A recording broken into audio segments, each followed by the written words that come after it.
Hello everyone, this is Fred with USA Measurements, and today I'm going to show you how to set up pounds and kilograms so you can switch between the two different units. Now don't pay attention to the numbers here because it's not connected to anything, so it's just going to jump around at this time.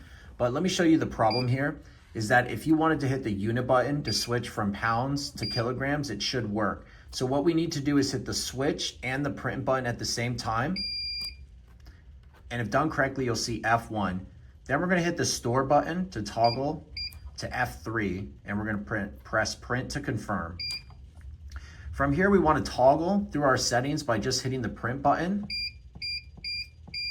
And we're going to keep pressing it until we get to UN5.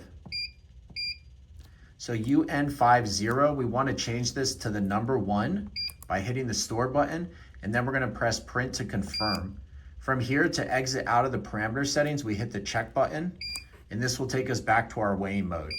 And then now by hitting the unit button, we can then switch between pounds and kilograms. Thank you for watching.